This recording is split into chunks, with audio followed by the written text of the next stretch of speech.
Yama mwakwa ba demo ba Adom TV Kasee so enen nsama hodo asi ebraso se yede ne nyina gu fom na afa mu hunu nia ekoso memu nkrofo man so ni nyina na yabo ne beda yede bramo sa Adom TV Kasee yede gidie mu nsamba bramo na dwo nsamba na ekoso e entertainment ni mu ni nyina no yede beba apomde brabeso na afa wo hunu ene asore demo ayefo ya ye bewi akire you may kiss the bride ngano se wunua emra ni mu na maho kwan yo ni nyina no yare bebra manwumre yi medini e de afia mankwa tamaklo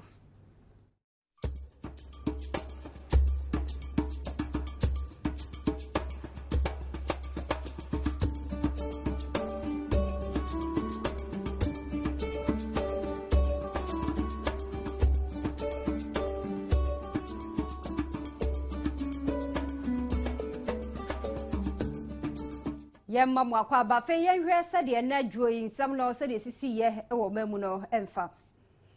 emfimfi mantem aposi for make us wonwani abre se krodom wo mo yenhwehwemu pa ye mu odene na de achi ye arokosam esi ye e wo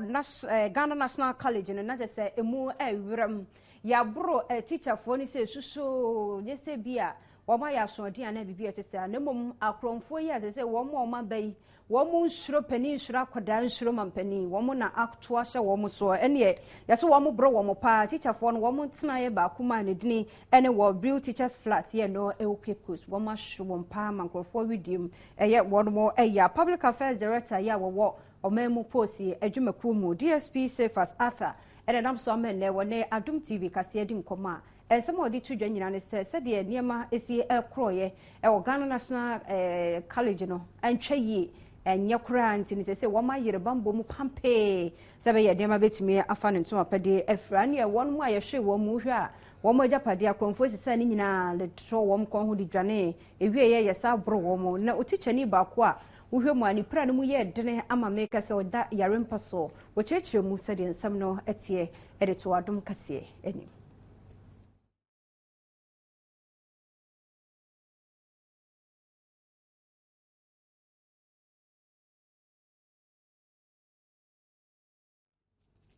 Ghana National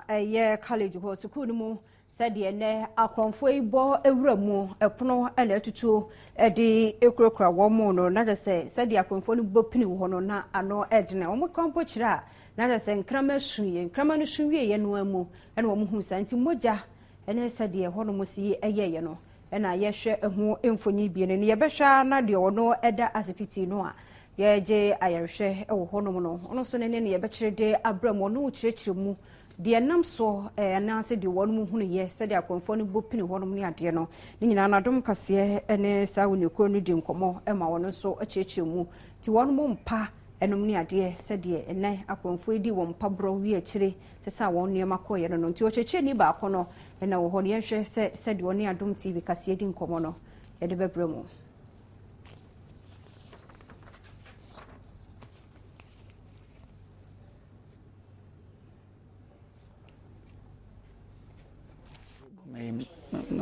my whole one. And I over my bedroom.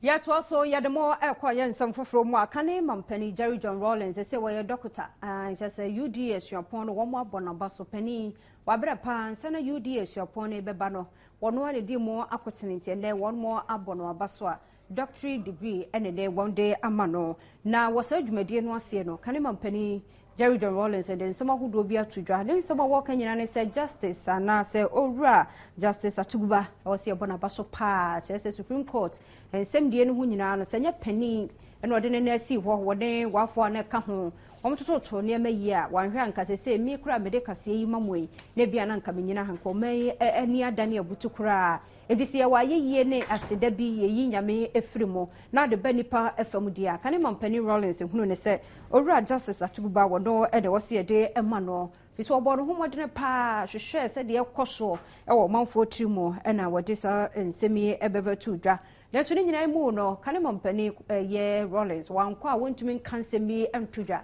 na asmo ode tu dwa nyina ne se wo hwe mampani mahama mamuyi a enipa bi etaretare ho a wo mo nyakura wo mo kyensobro so mu tu no hu mogya ani enso be wi akire fa so bi ama ewo omayi so ya wo kye se ewo se mampani mahama wo fe no anie na fe safo ni nyina wo yi won mu fi wa mamu no mu se be ya de ono so aduane mu so wo pese wo de omayi ekro no wo betumi edo hu system, or in the heart of government, or even in the university? Why is our capacity to speak the truth so poor that we let wrong pass unchallenged? The reason is simple. Perpetuating anti-development tendencies enhances the get-rich-quick attitude of the greedy. Kani mampani Jerry John Rollins and ya bono abaso say Dr. Kani didn't ho na wote so this ansem no etuja na wochi na wieye wo UDS yopon emu na yento ansem no so say na Ghana de akra sade eche na wante se bi akromfo ato ahya akwamfo akwamkafo so ana se bibi etesa na se demonstration no na ekoso na nei edwumako won so wondine ene Civil and Local Government Staff Association of Ghana ayi trinity as a closer once what ye chia, what ye 20 ni say Fair Wages and Salaries Commission. One would ye fair, the and so one ye fair, and chere one more. Just say one more yo on can see bia. One drew who be beer, any yin, and I was one doing cuckoo and caca in a go and then cry hano. Nanky and you say, and Kaklosa or ye and answer one strike at your tea. Who be a coby, and she knew Kokosha dear. I was share no movie one dear tree when you couldn't say bicura a coso. Now, when your man above for ball a penny a year as to no more ebi, and one could do command a beer na closak a tree at Yamodia Monte yana. Once a more day to Janina, and say one young crater be a tresse, and net day yarn or one more effie a year strike. I say, Empo cramping for woman training where do my phone. So I won't do a hunchum now one so cost strike in a beer, and you're not one where you were dear than no. Sounds so said your course so our ministry, I would do be no. Adom TV Kasee Bupinho, Yachibi, Ebu Maso.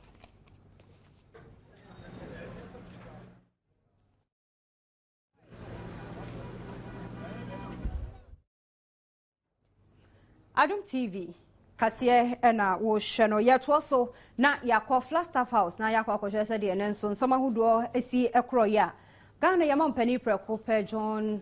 Mahama ena enei wodan kremofo ase na wo bo won ma baso komhire no na won tu kwan so kwantu konkro bo mpa ye bodene sere wiase amanyina se be ya suje nkoso no mampani John Mahama nsama wodi tu dwanyina ne se akwanya no aba se nkamofo nso ejina mu de edene sere mpaye na fenso bibia wo mo ye titru no wo chena fo fie den no etimi ya asumdwe nko a no me yetimi ekwanimu wase asumdwe ene de o mamu bia wo mo ehia ti bebi akire na bia wodwani enso ede ohawo abenisie bebo mamu dia na yade se hadwene sansemwe no sofo be de akire ya wo hwede bo ho ensam so Muntala Mohammed wono ene gina mampani anamu na wode tudwa dada no won ne nsentwafo hia na wo mo didi nkomo honom ene ode sansemi atudwa ya kanitia ebesia na tese ochena ede ada fashelo ana sedadie no kemofo edenti na be ya homagye nanso ye na ye kasa se radio na TV ne de beba ne abeto sensem ne mu ede guho eno na nam so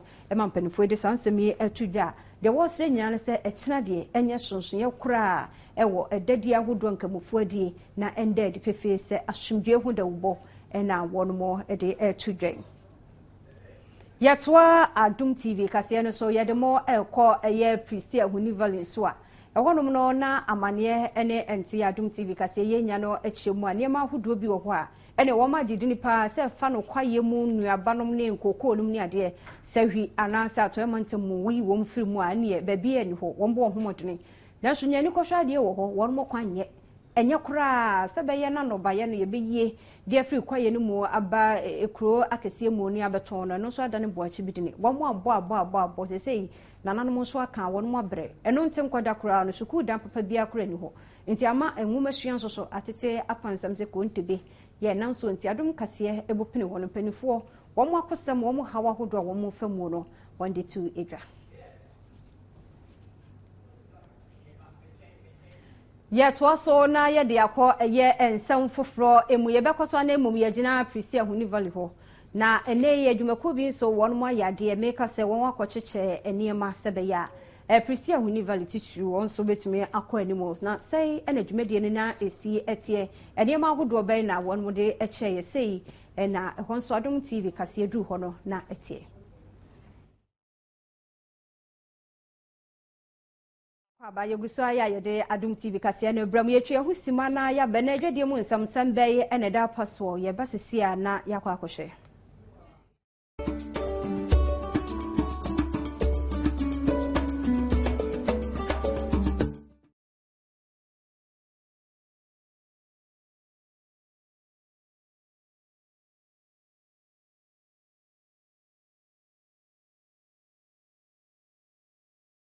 Yade adwadie mu nsam na ɛto so na nyame ya Adom a wɔkyena nkramofuo dadie ya yedie mpempi no sɛ afahye binom ne ade bɛba so anasa afofie da bi sɛ yawa wutumi hunu enema ahodo buso nkofo di dwapa so ene yɛbopene nkramontin bi so no kyɛ wɔn mu a wɔn ɛtonton nneɛma titiw ne enuanom nkramofuo yi wɔn na ton nneɛma no wɔn hunu sɛ afahye da bia no nkofo di dwa ɛso yɛbopene wɔn wɔn sukura de wɔn sɛ sunsun wɔn no anya se bia bɛsɛ wɔn mu ayie ne mmom wɔn kyerɛ adwadie nyɛ anwe ne sekura ɛne wɔn bɛba abɛbisa deso sɛ kwabrane betu no boto mu na wayi sika ɛde atɔ no no so ayɛ dene de ama wɔn mu a ne nyinaa no yɛkyerɛ bie ɛde gu nhoma so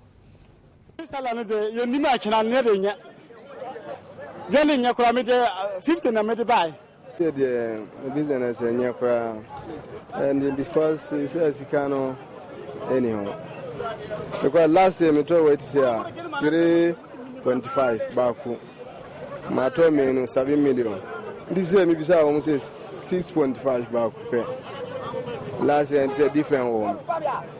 and this is there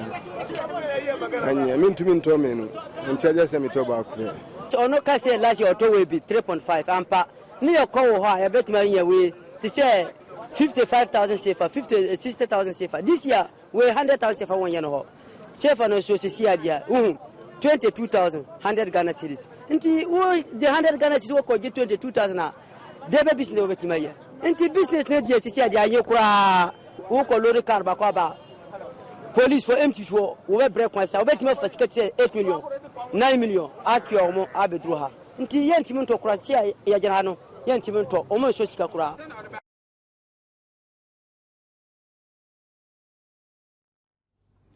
Roni beka ya critical na say adwadie pa na nye enwan ne mponche na sum ho no so kwabra ne ntumi nto nti otena no say na afahye die ne betumi akro ye hwe ya de ye kye ne behunu ne beko ti adwadie mu nsam so na ye kokko etie ye no ye ba na yakohwe amono ne nso say nye ayi ahanko na nkofo bro amono ne nso ebi koso ho ye ba ne ye de abro mu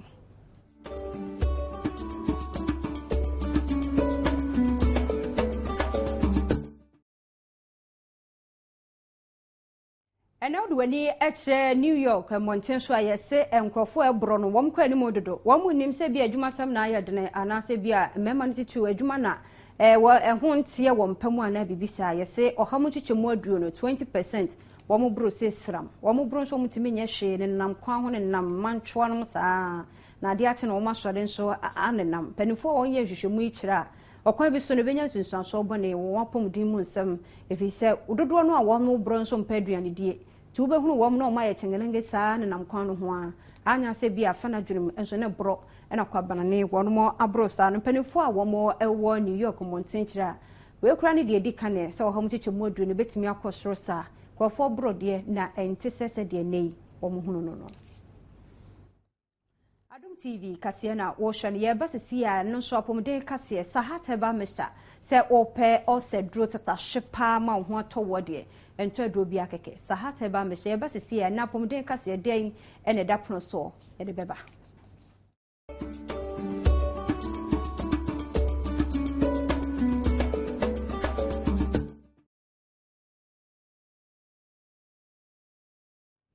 Da Sibra Company Limited one mark of sahata ba Mr. ba wada romane ne apomden Kasee ye de bramo den na da pono so ye dokotafo won se ne wo mo kire fibroid eno ene ye twetwe eho enkomo wo hwemu a eye ade bi a empempie ne bi oba be Kasee omunensa nti wafafuro wo be do so mu abekomo no nya furo no wafa nemum na eye ade fibroid bi na abeda ne yemu eda yemu ene anyensen wo honsunsun bi anam timi kakra ze de onso afafuro ede na de ba no kwa benso ene ye befa so na yatwe ho ede every fibroid ya we no emu ya dokotafo ya brebia no mo boa yentu yefo cheche yakwan ahodo ye betwe ho afinya wa ahodo mu no ene so fibroid ho afutuo ene kasa kire one day mai mama kwaba eba pomde kasa so enne ye betoa ye kasa fa fibroid no ho na endra ye kire se oba o fa yefnuda ene oba o hyase bu ne nsa entem ene akesefo no omuna fibroid etimi ba omoso entem na fibroid se ewo so a ewo ekwan bi a efa so eyi ne hu di obi wo hono ma eyi ne hu di kra esan se is eye enketwa na se eye ankese dia ana begina bibia fibroid ebekwa akɔhye wo awodiem no etimi ha adwen obi wo hono ma obu ne nsa monja tu ne che nti obia na obu ne nsa nda nan nda num sisi ano nda nso ekonichi na obu ne nsa obu a monja ne tu ne pa kakra bi na wayemre obi wo hono ma ohwe na ayase a ase na ayase ayi dudurudu ode ne nsa ka na ayase a ase ho nyina ageden bia na fibroid bi na ehye honom obi wo hono ma fibroid ni nyi no na ase afedie odwonso intentem ntimi fa dwonso enhye ne ho bio obi nso ma na de dwonso mpo ntimi mba kese okodwonso a kakra bi pe na eba ni nyina fibroid bi etimi ha dwen obi wo ma na ne sisi echi eye ne ya esan senya baby a fibroid ne hye enti etimi ema ne sisi eta eye ne ya na mpo awo obi onu ma fibroid etimi eha awo a esi awo ho kwan nipa kakra bi na eye saade na so fibroid ejina baby a ehye no ebetimi esi awo ho kwan obi baby sase na fibroid e bede na minye bi sani akeka deda no ye wo risk groups ene omo fa yefunu ne akesefo enti saa nyama na obetimi ahwe ye wo indrondro wo honom etimi eboa ema ebetimi ama fibroid ne afon anaye ketwa kakra na so indrondro yi aya eha adwen yi eni ntu dodo na na ye mpese ye de indro na ema ye de bema akra kakra bi penda kakra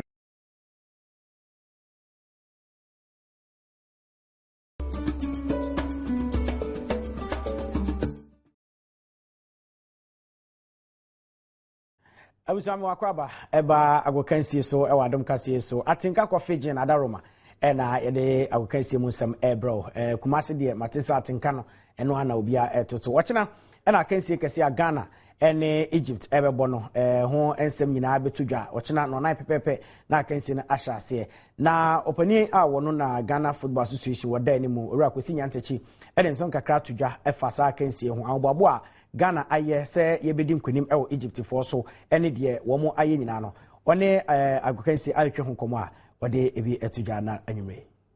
mo journalists so mo role to play mo to asosa mo ho dawuro na amanfo enhu se ochena match ne very important match ochena so a big day for Muslims in all over the world, not only in Ghana. Eid al-Adha obi obenya ho akwa asoro nso onko bompa e ma team no me ware shimo se ochena match de ne ya no ene ne supporters aye ne sponsors ene aban ne players ne technical team obi aye ne de ye nyame so ebe shiraso amaye na ye nyankunim die omo ba omo ambassador frame nra se omo dayase ne good reception ayama wo omo ni problem bia complain bia amaye me sorry fia se me technical meeting se bibi wo ho a between running na amenti ya ho na metisa asem no, but at the moment time omo di bedu ye within 2 hours na ya arrange plane de wa Bakumase omo hotel o when the ora kwesi yante chika putupru yenko Kumase na yenko hede ekoso ho coach kwesi apia ene senjrofo edi nkomo ewo ho a yenko Kumase na afia kohe sene enema soso eko ewo Kumase baba yara agropamaso ho ena dwumade kese na ekoso enti live yenko ho ne kohe get a team now. And since they've been with the team, I know what they can do. I have total confidence in them, and I believe that they will perform to the highest level. You might be wondering who popped in to sit next to the coach.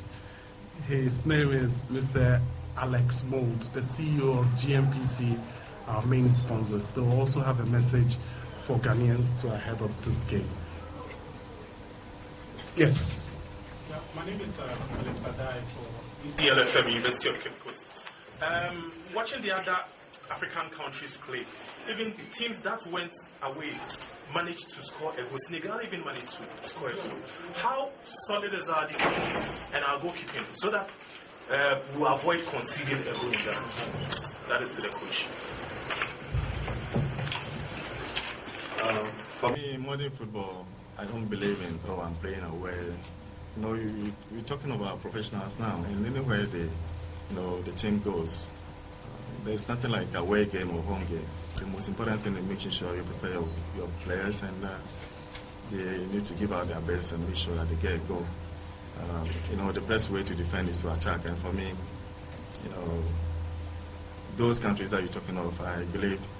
they did not relax at the back thinking about defending. They also attacked, and that's the most important thing is, as I've said earlier, our defenders and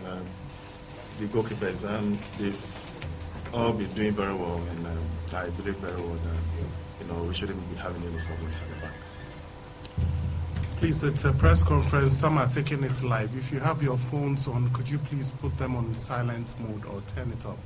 Yes, gentlemen. We need the air cost will come as say, Mino Kasee and Sancho for Shemu Kasee, Blasters, dear, our more year, the Cato Crano, and I who say, Coach Kosiapiana, Diana, as a Johnny Bakubisan say, Ibimako, a monthful crew, Aquacudim, Kunim, on your Crano, or Ibumako Shisha go away. Now, Egypt for eBay, your defenders, you beat me, no man, Sabia Momeshe go, Coach Kosiapia on the one yes, I didn't. One day, I deal with the man said the best way is to be defenders or be attacking. The only attack now. And when the extra one more has some bit me aye press conference go so cause the best obiano so you want to tofa na ye de abro me de kusi mensa capito atinka coffee gin adaroma and ye de agokansi ebro afia man kwata maklobeto aso na ode Kasee na abram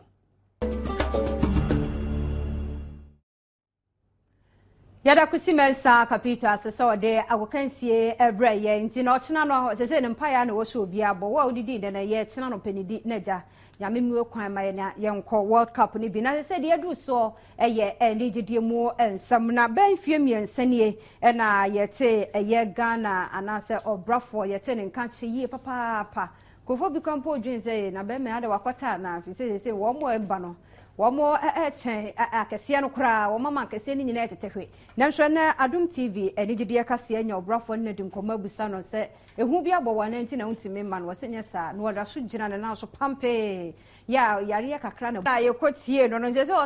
you need to give him the total. Tanyum na chance wa ya boya wushinchi mo ho nti na o kire se mfie miensa o ma ade so na nyum dada no di ahimpa ye begina no so ne Adom TV Kasee no ahada brema kwan na ye de mo asie enwumre mi din ede afia mankwa tamakule da munyina se monkoso wana monhwe Adom TV se wazoye ene ye dwada hia ohima wo yeje na wonfa yesi dwumedie no ento aso ye da munyina se ye mamumo ene hwe